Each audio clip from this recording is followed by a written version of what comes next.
밖에서 전체 매진이라는 소리를 듣고 게스트분들이 잔뜩 긴장하고 기대하면서 들어오셨어요. 오늘 오신 관객 여러분께 일단 인사 한 말씀씩 해주시고 본격적으로 시작하도록 하겠습니다. 조연철 감독님부터 부탁드릴게요. 안녕하세요. 너와 나 연출하는 조연철입니다. 자리 채워주셔서 감사합니다. 안녕하세요. 세미 역할의 박혜수입니다. 정말 가득 이렇게 채워주셨네요. 너무 기분이 좋습니다. 감사합니다. 안녕하세요. 하은 역할의 김시은입니다. 오늘 이렇게 만나뵐 수 있어서 너무 감사합니다. 영화 보시고 궁금하신 것도 많으실 테고 시간이 길지 않아서 좀 스피디하게 진행을 해보도록 하겠습니다. 앞서서 제가 몇 가지 Q&A 간단하게 진행하고요. 관객석으로 마이크를 넘겨드릴 예정이니까요. 질문들 많이 생각해 주시길 바라겠고요. 일단 영화에서 읽히는 결이 굉장히 많죠. 뭐 지금 각자 떠오르시는 심상도 있을 것이고 각자 또 돌아가시면서 머릿속에 떠오르는 키워드라든지 영화를 관통하는 주제들이 다 조금씩은 다르실 텐데요. 사회적인 상실 혹은 재난을 바라보는 창작자의 시선으로 이 영화를 읽을 수도 있을 것 같고 소중하게 생각하는 대상이 더는 내 곁에 있을 수 없다는 그 상실의 감각을 이해하는 첫 번째 과정 같은 것으로도 이 영화를 읽어도 무방할 것 같습니다. 한편으로는 나와 다를지도 모르는 누군가의 마음에 다가선다는 게 얼마나 두렵고 힘든 과정인지에 대한 이야기이기도 한 것 같죠. 그럼에도 포기할 수 없는 어떤 기쁨에 대한 이야기이기도 한 것 같고요. 감독과 배우들도 이 작품을 읽어내는 키워드라든지 관통하는 주제들에 대한 생각들이 조금씩 달랐을 수도 있겠다는 생각이 듭니다. 감독님과 배우분들은 이 작품이 어떤 키워드 혹은 어떤 로그라인으로 본인에게 다가오는지에 대한 이야기를 한마디씩 여쭤보고 싶어요. 감독님부터 부탁드릴까요? 네, 감사합니다. 제가 부산에서 영화를 공개한 이후에 살짝 영화에 대한 생각을 놓고 있었어서 다시 되살리는데 좀 시간이 여기 김이설이네 시간이 걸릴 것 같은데 아무튼 저한테 제일 중요했던 건 처음엔 죽음이었고 그리고 죽음을 떠올렸을 때 느껴지는 첫 번째로는 공포가 될 수도 있을 텐데 그거 이외에 다른 어떤 지점들이 있더라고요. 죽음이라는 것에 대해서. 거기서 뻗어나가서 사랑으로 끝나는 영화였지 않았나 싶습니다. 네, 저 같은 경우에는 세미라는 인물을 준비하면서 세미가 사실 영화 보시면 아시겠지만 조금 미운 구석도 있잖아요. 그런 뭔가 되게 불완전한 어떤 존재가 누군가를 사랑하는데 그 사랑을 어떻게 담고 있고 어떻게 표현하고 또 어떻게 용기를 내는지에 가장 조금 저는 초점을 맞춰서 이 영화를 준비했던 것 같습니다. 저는 하은이를 이제 준비하면서 시나리오를 읽었을 때부터 촬영을 할 때까지 이제 삶과 죽음에 대해서 한 번 더 생각해 볼 수 있었던 것 같고요. 사실 그렇게 깊게 삶과 죽음에 대해서 생각해 본 적이 없었던 것 같은데 이 영화를 준비하면서 그런 시간을 제 스스로도 가지게 된 것 같고요. 그리고 이제 저의 이제 고등학교 시절을 생각하면서도 많이 공부를 했었던 것 같은데 그 당시에 뭔가 완성이 되고 싶지만 완성이 되지 못하는 그 불완전함과 그리고 자신의 감정이 뭔지 잘 모르는 그런 혼란스러움들을 표현하고자 했고요. 근데 티를 내고 싶지 않았는데 그게 잘 표현이 되는지는 모르겠습니다. 아주 잘 표현된 영화인 것 같아요. 결과적으로. 감독이 죽음에 대한 이야기를 하니까 또 감독이 얼마 전 몇 달 됐습니다만 우리에게 명언을 남기지 않았습니까? 죽음은 존재 양식의 변화라는 전 국민에게 어떤 명언을 남겨주는 사태가 있었는데 그 죽음에 대한 생각이 안에서 계속 무르익고 애도의 방식이든 그게 상실의 과정을 받아들이는 것이든 영화를 만들면서 혹은 개인적으로 안에서 생각이 무르익었기 때문에 이런 영화도 나오고 그런 이야기도 나올 수 있었겠구나 하는 생각이 지금 잠깐 들었어요. 얘기하시는 걸 들으면서. 여기서 우리가 중점적으로 바라보게 되는 인물은 당연히 세미와 하은이죠. 그런데 이 영화 안에서 읽혀지는 결들을 조금 따라가다 보면 몽타주로 등장하는 많은 학생들을 바라보는 게 심정적으로 쉽지만 않다는 것에 다들 공감하실 겁니다. 누군가에겐 그냥 밝고 명랑한 학생들로 보이겠지만 누군가에게는 그들에게 어른거리는 어떤 그림자 같은 것들을 발견할 수 있는 영화이기도 할 테고요. 그래서 저는 주인공들을 제외한 다른 그 교복 입은 학생들을 담을 때 이 영화의 태도가 굉장히 궁금했었어요. 결과적으로 제가 목격한 어떤 것들이 있는데 감독님은 촬영 감독님 혹은 본인의 연출 생각을 하실 때 학생들의 모습을 담을 때 어떤 태도가 중요하다고 생각하셨는지 궁금해요. 뭐 대상화하지 않는다는 규칙이 있었을 수도 있고 아니 뭐 최대한 자연스럽게 담고 내가 어떠한 제시도 해주지 않는다는 규칙이 있었을 수도 있을 것 같고 주인공들을 제외한 다른 학생들의 모습을 담을 때 어떤 본인 안에서의 논리가 있었는지도 궁금하네요. 자, 기억을 떠올려보자면 빨리 떠올리셔야 돼요. 저에게 시간이 남아 있습니다. 뭐 일단은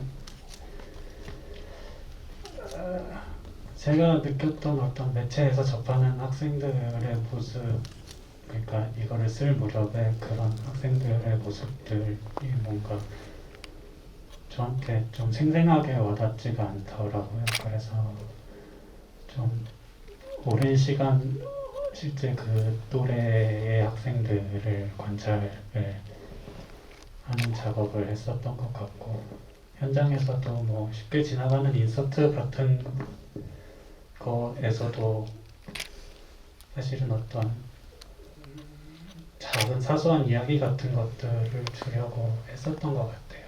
그래서 그 안에서 좀 지나쳐가는 아이들이지만 이야기가 있을 수 있게 예를 들어서 뭐 학교 교정에서 느티나무 아래에서 이제 선생님이랑 여자아이들이 수학여행에 가서 술을 가져갈 수 있게 좀 허락을 해달라고 하는 장면이 있거든요.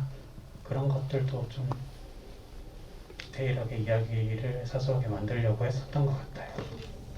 저는 영화를 보면서 계속 좀 이건가 저건가 헷갈리는 어떤 지점들이 있었어요. 그게 뭐였냐면 이 대상과 감독이 바라보고 싶어하는 거리감에 대한 거였는데 이를테면 이 영화에서 주인공 둘이 등장을 할 때 세미와 하은이가 등장을 할 때 저는 카메라가 두 사람을 절대 가깝게 가는 영화라는 생각은 안 했거든요. 멀찍이서 누군가가 이 사람들을 바라보는 시선을 표현하는 것 같기도 하고 최대한 좀 은밀하게 바라보고 이 둘 사이에 끼어들지 않으려는 카메라의 규칙 같은 것들이 보이기도 해요. 사운드랑 화면이 계속해서 부딪히는 것도 마찬가지죠. 어떤 동작을 하고 있는데 이 사람의 말을 들려주는 게 아니라 이 주변에 들려주는 어떤 말들을 들려줘요. 그거는 조금 더 폭넓은 세계를 담으려는 노력 같기도 하고 어떻게 생각하면 다가가지 않는 되게 거리감의 태도처럼 느껴지기도 해서 이 둘 중에 이 영화는 어디에 조금 더 가까운 걸까를 계속해서 고민하면서 전 이 영화를 봤어요. 감독님은 그 고민이 여러분이 생각하시는 그것이 맞습니다라고 왠지 대답하실 것 같긴 하지만 그래도 그 둘 중에 굳이 어떤 의도가 가까운 쪽이었다면 어느 쪽이었을까요? 그 카메라와 혹은 사운드와 대상의 거리에 있어서요? 사실 영화를 처음 떠올릴 때 그냥 자연스럽게 생각났던 것은 어쩔 수 없이 뭔가 대만 뉴웨이브를 처음에는 그냥 떠올릴 수밖에 없었는데 이거를 작업을 하는 과정에서 뭔가 제 안에서 더 이상 대만 뉴웨이브가 작동을 안 하는 것 같더라고요. 그리고 이 영화에 딱 맞는 그런 느낌도 아닌 것 같고 그래서 어느 순간부터 아예 그런 것들을 좀 대만 뉴웨이브의 촬영 방식이나 이야기를 전달하는 방식 같은 것들을 좀 버리려고 했었던 것 같고 촬영적인 측면 혹은 뭐 샷과 샷 사이의 어떤 논리에 대한 얘기를 하자면 뭐 어떤 세미의 가장 내밀하고 가장 우리가 감정을 잘 느낄 수 있는 순간에 그 다음에 이제 좀 공적인 이야기 좀 시점을 달리해서 볼 수 있는 이야기로 넘어가자 그런 것들을 좀 여러 가지 가까운 그 씬과 씬 사이의 거리를 주려고 했었던 것 같아요. 그래서 세미가 엄청난 자기 혐오를 느끼고 놀이터에 있을 때 공룡 장난감을 발견하는 그런 할머니와 소녀를 발견하기도 하고, 그래서 그런 어떤 논리를 가지고 샷들을 구성했던 것 같습니다. 배우들에게는 이 방식이 어떻게 받아들여졌을지 궁금해요. 각본을 제가 읽어본 건 아니지만 상상을 해보건데 이게 아주 구체적인 대사들이 다 써 있었을 것 같지는 않거든요. 어떤 상황의 제시가 분명하게 있고 그 안에서 배우들에게 맡겨지는 어떤 롤들이 있었을 것 같다는 추측을 좀 하게 하는 각본과 지금 얘기를 들어보니 그런 태도를 장착하고 있는 현장이었을 것 같은데, 이게 누군가에겐 되게 편한 방식이지만 어떤 스타일의 연기를 하는 배우들에게 되게 어려운 방식일 수 있거든요. 두 배우는 이 현장의 그 방식이 어떻게 느껴졌었는지 궁금하네요.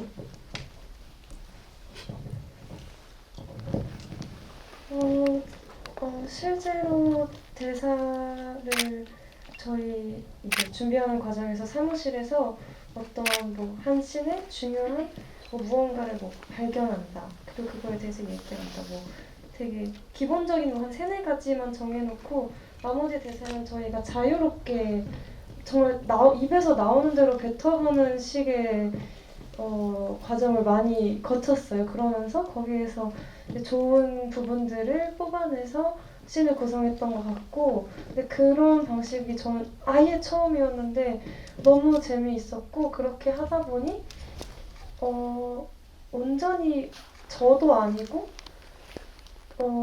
세미와 점점 가까워지는 그런 시간이 이미 촬영 전에 이루어지더라고요. 사실 촬영장에 딱 가면 그때부터 고민했던 어떤 한 인물을 카메라 앞에서 처음으로 선보이는 느낌이 들어서 막 첫 촬영이 되면 되게 긴장을 하곤 하는데, 그런 식으로 리허설을 많이 했다 보니까 첫 촬영 날에도 이미 세미가 저한테 굉장히 익숙하고 몸에 되게 가까이에 붙어있는 느낌이 들었거든요. 그래서 저한테는 정말 좋은, 너무 행복한 방식이었던 것 같습니다.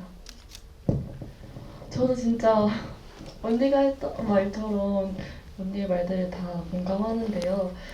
처음에 시나리오를 받았을 때 감독님이 이런 시나리오를 어떻게 풀어가실까 되게 궁금했어요. 근데 자유롭게 저희가 하고 싶은 대로 연기를 많이 할 수 있도록 도와주셨거든요. 사실 그렇게 하는 방식이 저는 완전 처음이었고, 그래서 그냥 잘 따라가 보자 했는데 너무 좋은 결과가 나온 것 같아서 좋고요. 왜 감독님한테 다 천재 같다고 하시잖아요. 그래가지고 정말 그 말을 많이 현장에서도 공감을 하고 배우로서 많이 배려를 받는다는 느낌을 되게 많이 받았어요. 그래서 개인적으로는 굉장히 감사한 현장이었었던 것 같아요. 연출가 본인이 또 연기를 하고 있기에 조금 더 적극적으로 감각된 어떤 것들이 배우들에게 전해졌을 수도 있을 것 같고요. 마지막으로 감독님께 질문 하나만 드리고 관객석으로 마이크를 넘기겠습니다. 영화 안에 이미지들이 굉장히 산뜻하죠. 그러니까 우울하고 조금 어두운 이야기라고 생각하실 수 있지만 화면만큼은 최선을 다해서 뽀송해지자라는 어떤 목표가 있지 않았나 싶을 정도의 화면들을 보여주고 있는데, 제 눈에 유독 많이 떴던 건 어디에나 가득한 식물들이었던 것 같아요. 그게 없는 장소나 밤의 이미지들도 제시가 되지만 인물들을 감싸고 있는 공간마다 정말 어떤 장면에서는 왜 저렇게까지 많아야 하지라는 식물들의 어떤 모습들을 볼 수가 있거든요. 여기에도 어떤 생각들이 분명히 있으셨겠구나라는 생각도 했어요. 그 식물의 이미지에 대한 이야기를 좀 들어보고 싶은데요.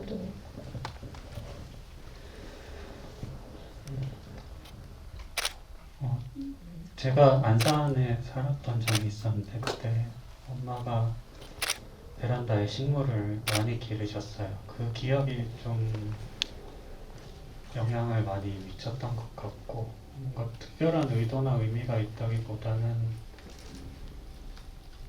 공간이나 안산이라는 공간 혹은 단원고 주변의 공간, 그리고 제가 유년을 보냈던 공간들을 계속해서 좀 연결짓고 싶었던 것 같아요. 확장시키고 그거를 처음에 시나리오 쓸 때는 식물원도 등장을 했었거든요. 그런 거를 좀 하나의 공간에서 여러 가지 레이어가 읽히고 좀 그것들이 이 공간성이 확장되는 느낌을 주고 싶었던 것 같아요. 실내에 있을 때는 좀 세팅된 느낌으로의 식물들이 눈에 들어온다면 말씀하신 것처럼 식물원은 결과적으로 빠지게 되었지만 뭐 제주도의 풍경이라거나 혹은 뭐 꿈에서의 장면이라거나 아니면 뭐 하다못해 등나무 학교의 등나무라거나 이런 식의 이미지들로 구체적으로 제시가 되는 심사이기도 합니다. 관객 여러분 질문을 받아볼 텐데요. 선착순 세 분께는 독립영화제 서울독립영화제에서 준비한 선물을 랜덤으로 드립니다. 가장 먼저 손 드신 관객분께 마이크 드릴까요? 즉 사이드에 계신 관객분요.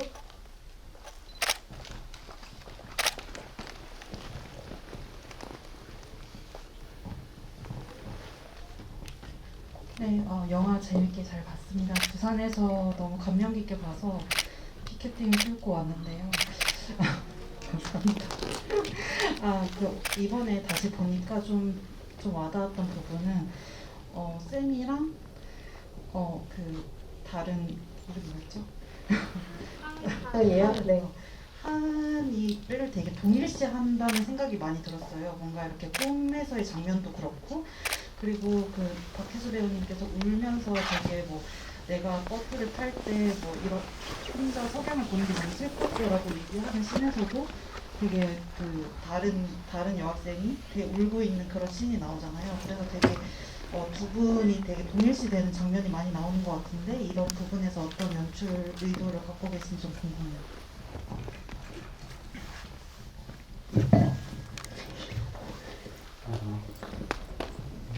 제목을 지을 때부터 좀 어떤 우리가 생각하는 관념 속의 경계 같은 것들을 뭐 여러 면에서 지우고 싶어 했던 것 같고요. 그게 뭐 비단 너와 나만의 문제가 아니라 뭐 꿈과 현실의 문제일 수도 있고요. 시간의 문제, 과거, 현재, 미래의 문제일 수도 있고 그랬던 것 같아요. 그럼으로써 성취할 수 있는 어떤 지점들이 분명히 있다고 믿고 영화를 찍었던 것 같고 사실 영화를 찍을 때도 계속해서 제가 그걸 염두해서 그런지 처음에 이제 혜수 배우가 그럼 세미는 머리를 어떻게 하고 소품을 어떻게 하고 할까요? 하는데 정확히 그런 느낌이 들더라고요. 얘가 뭔가 영화를 찍는 거긴 하지만 어떤 순간들을 내가 되살리고 있는 걸 수도 있겠구나라는 생각이 들면서 그런 거에 좀 신경을 많이 쓰면서 했던 것 같습니다. 이거를 뭐 찰나의 순간이지만 잠깐이라도 살아날 수 있게 관객들의 마음속에서 네, 질문과 답변 감사합니다. 다음 질문 받아볼게요. 맨 앞줄에 계신 관객분께 먼저 마이크 드리겠습니다. 저도 영화 너무 잘 봤습니다. 저도 부산에서 2번 관람했는데 이걸 못 잊겠어서 서울에 다시 왔는데요. 뭔가 그 영화를 볼 때 되게 삶과 죽음, 약간 꿈과 현실과 상상, 약간 사랑, 불완전함 이런 게 다 정형화되지 않고 뭔가 나뒹군에 얽혀있는 느낌의 공간에 갇혀있다라는 느낌을 받았거든요. 그 집에 딱 영화를 보고 갔는데 침대에 딱 누웠는데 그게 너무 다시 갇히고 싶으면서 그런 느낌이 들었는데 뭔가 세 분 모두께 질문 드리고 싶은데 감독님도 그렇고 배우님들도 그렇고 그런 순간이 있었는지 좀 궁금합니다. 그 어떤 순간들이었는지.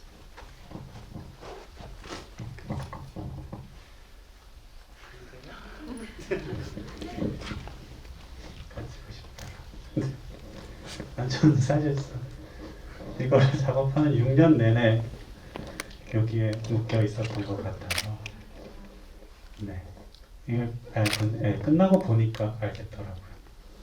이거를 보내는 게 진짜로 보내는 거라는 느낌이 들어서 이게 마냥 저희가 과정이 아름다웠고 즉 뭐 이걸 참여한 모두가 결과가 만족스럽고 하더라도 결과가 좋더라도 좀 그런 게 있는 것 같아요. 여기 사실상 저는 6년이라는 시간 동안 매일 쌤이랑 하은이를 생각했거든요. 네, 그게 네. 그때는 그거를 생각을 못했죠. 얘네들을 떠나 보낸다는 게 어떤 느낌인지 대충 이제 알 것 같다. 네. 왜 제 눈치를 보시죠? 답변 잘해놓고. 네. 저는 이게 어떻게 들릴지 모르겠는데 사실 이 너와 나라는 영화를 촬영하는 동안 세미로서 연기하고 있던 순간 외에 뭐 촬영이 없는 날도 있었을 거고 제가 그냥 저로서 일상을 보낸 날이 분명히 있었을 텐데 기억이 없거든요, 거의. 그만큼 이 영화에 세미에 정말 많이 몰입을 했던 것 같고 그게 그냥 그때는 뭔가 저의 하루하루를 좀 행복하게 살아내는 힘이 돼주었던 것 같고 그리고 그 현장에서 정말 물론 제가 정말 운 좋게 좋은 현장들을 많이 만났었는데도 불구하고 정말 최고의 감독님이 계셔서 그런지 모르겠지만 최고의 현장이었어요. 정말 사랑밖에 느낄 수 없는 현장이었기 때문에 네 다시 돌아가고 싶다고 생각할 정도로 네네 그렇습니다.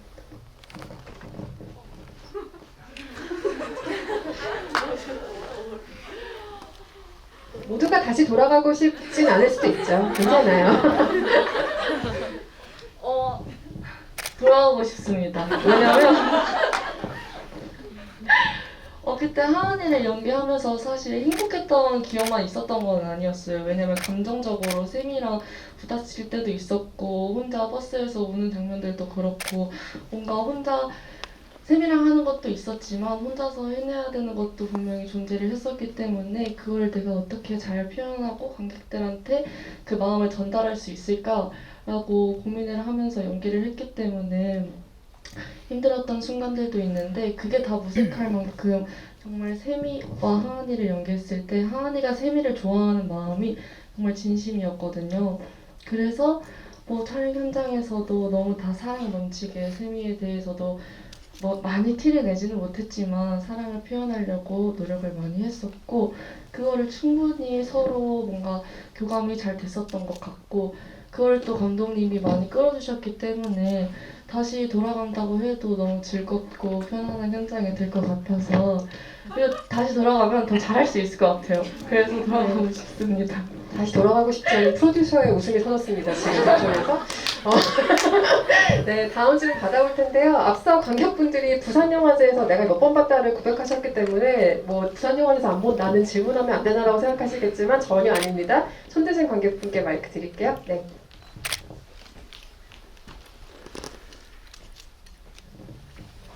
저는 안녕하세요. 일단 재밌게 잘 봤고요. 제가 궁금했던 거는 감독님 인터뷰를 방금 읽어봤는데 세월호 사건과 관련돼 있는 이야기잖아요. 저는 처음에는 영화를 보면서 긴가민가하기도 했고 우연의 일치라고도 생각을 했는데 그 버스에서 하은이가 우는 장면 때문에 확실하게 세월호를 의도했구나라는 걸 알게 됐거든요. 하지만 동시에 세월호 사건은 정말 큰 비극이기도 하고 누군가는 정말 조심해서 다뤄야 한다고 생각하는 사건이기도 하잖아요. 감독님은 관객이 어느 시점에서부터 이게 세월호 사건임을 공유하고 있는지 그 관객이 눈치채길 바랬는지가 궁금하고 또 장면들이 세월호 사건을 제거하고 생각을 하면 어떻게 보면 정말 밝은 이야기일 수도 있다고 그러니까 단순히 그냥 두 여고생, 여중생의 심리 드라마처럼 보일 수도 있다고 생각하거든요. 그래서 그 어느 시점에서 관객이 눈치채길 바랬는지가 좀 궁금합니다. 그리고 또 세월호 사건을 다룰 때 태도에 대해서도 좀 어떤 태도셨는지 다시 한번 듣고 싶어요. 영화를 처음 생각한 게 2016년도니까요. 그때는 제가 수학여행 전날 얘기를 한다고 하면 듣는 사람들이 그냥 바로 다 이게 세월호 얘기라는 걸 알았거든요. 근데 이제 이게 6년이라는 시간이 흐르다 보니까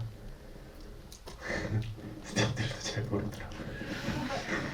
스태프들도 잘 모르고 시나리오를 읽어도, 그러니까 제가 작업 방식을 바꾸지 않으면 이게 제가 어떤 의도했던 바에 도달하지 못하겠다라는 생각이 들었고, 처음에는 그냥 다 알고 보셔도 된다고 생각을 했었어요. 이 결말, 그러니까 결말이라는 것, 우리가 알고 있는 그 결말이라는 것을.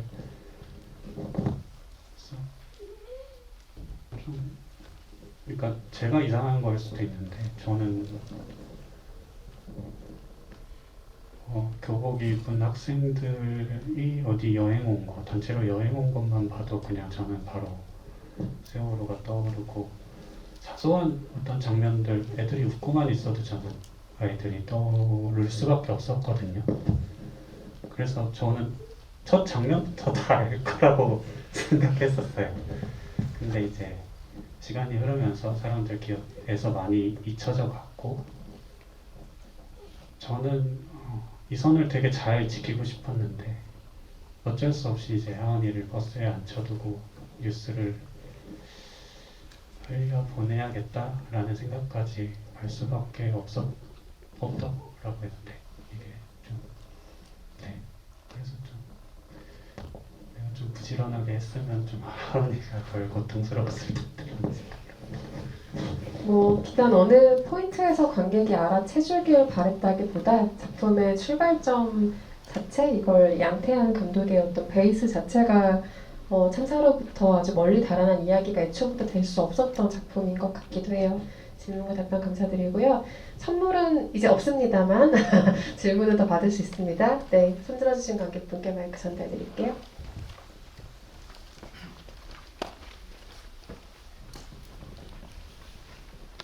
네, 안녕하세요. 저도 부산에서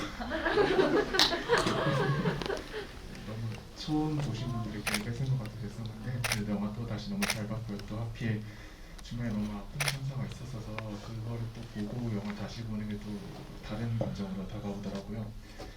저는 이 영화를 처음 볼 때 정말 어떻게 끝맺을까 되게 궁금해하면서 봤었는데, 그 세미와 하은이가 서로의 마음을 나누고 나서 이후의 신이나 시퀀스들이 되게 모호하다는 느낌을 많이 받았어요. 좋은 의미로 모호하다는 게 현실과 뭐 꿈 그 어디에도 속하지 않은 것 같고, 과거, 현재, 미래 그 어디에도 속하지 않은 것 같고, 이게 실제 일어났던 일인지 아니면 간단한 염원인지도 사실 명확하지 않은 것 같아서 그 모호함 자체가 저는 너무 마음에 들었고, 또 오랫동안 머릿속에서 잊혀지지 않고 남아있었거든요. 그래서 그 결말을, 이 이야기의 끝을 어떻게 맺을지 고민하셨던 그 과정을 혹시 공유해 주실 수 있을지 궁금합니다.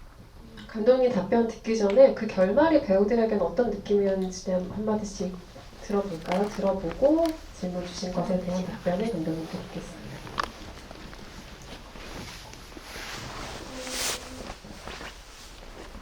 저도 감독님께 직접 여쭤본 건 아니라서 그냥 저 혼자 생각으로 한 건데, 세미가 하은이와 뭔가 그런 마음을 확인하고 이제 집으로 가잖아요. 근데 그 집에서 그 일상적인 대화를 부모님과 하는 그 장면이 저는 찍을 때는 당연히 그렇게 생각하지 않고 찍었지만 보고 있을 때 좀 많이 힘들었어요. 그게 정말 간절한 염원 같기도 하고, 또 세미가 그 아파트 올라갈 때 그 태우는 그 장면도 왠지 그것이 세미의 것일 것만 같고 그런 마음이 들어서, 저도 비슷하게 질문해 주신 것과 비슷하게 그게 어딘가 그 경계에 모호하게 있다고 생각하면서, 네, 촬영 때는 아니지만 하여튼 볼 때 저도 그렇게 보고 시나리오 볼 때도 그렇게 이해를 했습니다.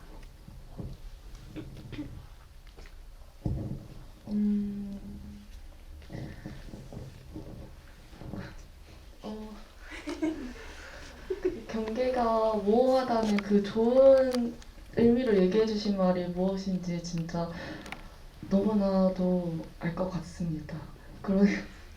죄송해요. 그런데 간절한 염원이 맞는 것 같고요. 제가 생각했을 때에는 뭐 영화를 보시는 사람마다 다 다르겠지만, 근데 제가 느꼈을 때에는 세미가 어쩌면 하은이일 수도 있고 하은이가 세미일 수도 있다는 생각이 제가 연기하면서 많이 느꼈었던 것 같고, 결국에는 이제 일상들을 다 겪고 사랑으로 끝나는 그런 끝맺음이 더 마음속에 계속해서 뭔가 울림이 있고 생각이 난다고 생각했어요. 네, 감독님 답변 들려주시죠.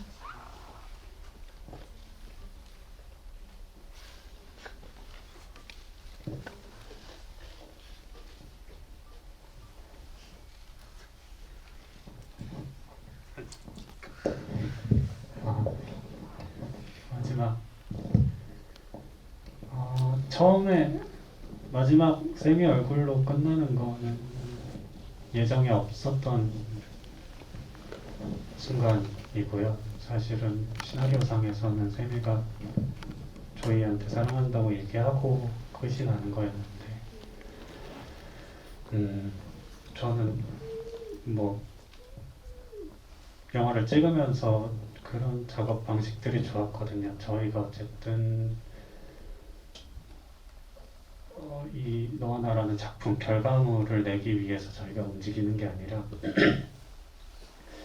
이거를 작업을 하면서 우리가 그 과정에서 어떤 의미 있는 행위들을 하는가가 저한테는 중요했었던 것 같아요. 그래서 그 과정에서 저희가 관계를 맺는 방식이나 혹은 크건 작건 떠나게 되는 여정들을 되게 중요하게 여겼던 것 같고, 그거의 결과물로서 어쨌든 이게 뭐 저 샷이 들어가게 된 것 같고, 그냥 제가 저 샷을 연출할 때의 느낌은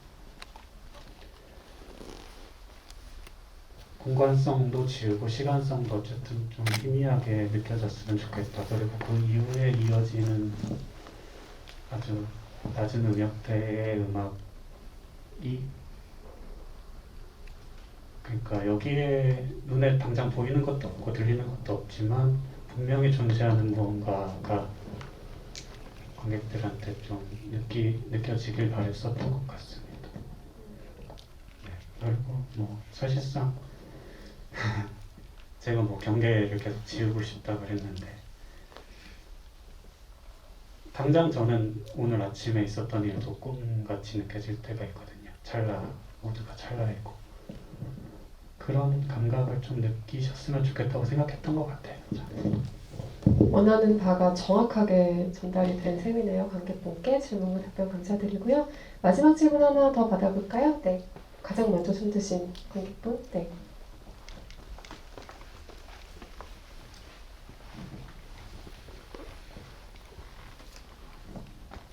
네, 안녕하세요. 저는 여기서 첫 번째 관람을 했고요.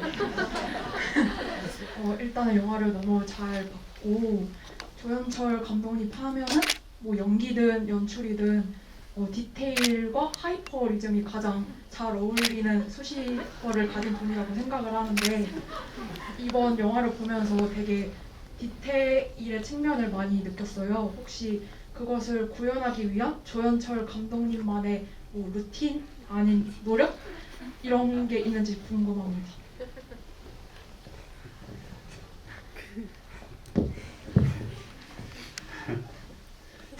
그리고 다른 배우님들도 디테일이나 이런 걸 구현하기 위한 어떤 노력이 있었는지 궁금합니다. 네, 스피디한 답변 부탁드립니다. 시간에 제가 쫓기고 있어요. 네. 디테일이 되게 중요했고, 현장에서 물론 건져낸 장면도 많지만 시나리오 쓸 당시에는 시 같은 느낌의 시나리오를 쓰려고 했죠. 지금 계신지 모르겠어요. 박준 시인님 계시나요? 네, 시인님의 작업이 되게 영향을 많이 받았어요. 어떤 인연들로 저희가 이어진 건지는 모르겠는데 시인님이 시를 쓰는 방식들, 그 시에서 느껴지는 것들을 저도 따라하고 싶다는 생각을 좀 많이 했었던 것 같아요. 그래서 그런 순간들을 포착하고 싶지 않았나. 네. 사소한 것들에서 오는 아름다움 같은 것들. 네.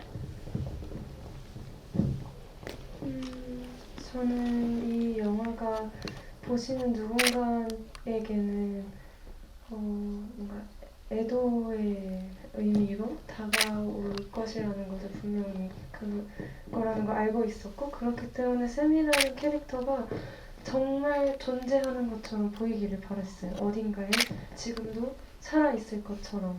그래서 더 진짜 같은 그런 디테일이 많이 중요했던 것 같고, 그냥 제가 아까도 말씀드렸지만 저로서 지내는 촬영 기간 동안 그냥 저의 기억이 잘 나지 않을 만큼 그냥 그만큼 많이 몰입해서 고민하고 생각하고 준비했던 것 같습니다. 디테일적인 부분에서는 감독님은 어쨌든 저와 세미에게 굉장히 편안하게 연기할 수 있도록 도와주셨는데, 그럼에도 이제 아닌 거는 그래도 확실하게 말씀을 잘 해주셔가지고 그래서 제가 헷갈리는 거나 이런 게 있었을 때 뭔가 저도 흔들리지 않고 하은이의 그런 감정들이나 표현들을 조금 더 관객분들에게 제가 느끼는 바를 잘 전달할 수 있도록 연기하려고 노력했던 것 같습니다. 네, 질문과 답변 감사합니다. 영화제 집유가 시간이 짧아서 항상 아쉽죠. 개봉 이후에 이 팀과 조금 더 진득한 얘기를 나눠보고 싶다는 생각이 저도 오늘 많이 드는데요. 관객 여러분들도 개봉이 잡히게 되면 이후에 다시 한번 이 영화를 성원을 좀 부탁드리겠습니다. 끝인사 한 말씀씩 해주시고 자리 마무리할 텐데요. 배우분들과 감독이 생각하실 동안 깜짝 이벤트가 있습니다. 들어오시기 전에 여러분께 나눠드릴 사인 엽서 5장을 저희가 준비를 했는데요. 질문을 하신 분들께 드리는 방식이 아닌 자리 추천 방식으로 드릴 것이고, 세 분이 뽑으신 자리 번호가 지금 저에게 있습니다. 제가 지금 자리 번호를 호명하면 손을 들어주시면 사인 엽서를 전달해 드릴 거예요. 일단 김시은 배우님이 뽑아주신 A13번 관객분 어디 계시죠? A열 13번이요. 13번, 네. 손 들어주시면 사인 엽서 전달해 드리겠습니다. 네. 그리고 자리에 편의상 알파벳 순으로 올라갈까요? 감독님이 골라주신 B14번 관객분이요. B14번, 네. 전달 부탁드리고요. 그리고 박혜수 배우님이 선택하신 20번이요. 2열 10번 관객분, 네. 손 들어주시면 전달해 드리겠습니다. 네, 그리고 김시은 배우님이 한 분 더 골라주셨는데요. I열 1번 관객분, 네. I열 1번 관객분께 네, 전달 부탁드리고요. 그리고 마지막으로 박혜수 배우님께서 선택하신 K열 8번 관객분께 사인 엽서 마지막 드리겠습니다. K열 8번 관객분 저기 뒤에 계시네요. 네, 네, 축하드립니다. 네. 부산영화제에서도 이 이벤트를 하셨다고 들었는데 오늘 관객 여러분들께 또 드리고 싶다는 팀의 특별한 부탁이 있었어요. 네, 그래서 사인 6가지 전달해드렸고요. 오늘 오신 관객 여러분께 끝인사 한 말씀씩 해주시고 자리 마무리하겠습니다. 김시은 배우님부터 해주실까요? 오늘 이렇게 끝까지 자리해주셔서 너무 감사하고요. 좋은 질문 많이 해주셔서 감사하고, 또 제가 그만한 질문을 더 정확하게 해드리고 싶었는데 아직 많이 부족한 것 같아서 다음에는 더 좋은 답변으로 찾아뵀으면 좋겠습니다. 오늘 정말 감사하고 저희 너무나 많은 관심과 사랑 부탁드립니다. 감사합니다.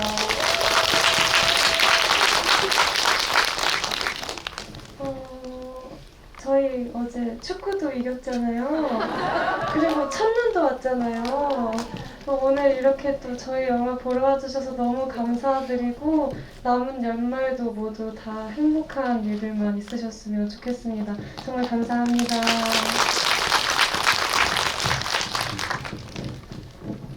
찾아주셔서 감사하고요. 여기 여러 번 보신 분들 계실 텐데 보셔서 아시겠지만 여러 번 볼 때마다 좀 새로운 게 보일 수 있는 영화거든요. 그러니까 만약에 개봉을 하게 되면 많은 분들 여러 번 관람하시고 쌤이 하은이와 함께 여러 번 살면서 좀 슬프거나 고통스러운 일들이 좀 견딜 만한 것들이 될 수 있기를 바라겠습니다. 네, 감사합니다. 네, 서울동문영화제에서 즐거운 시간 보내시면 좋겠고요. 안녕히 돌아가시고 게스트분들 퇴장 먼저 도와드리고 관객 여러분 퇴장 도와드리겠습니다. 잠시만 기다려주세요. 감사합니다.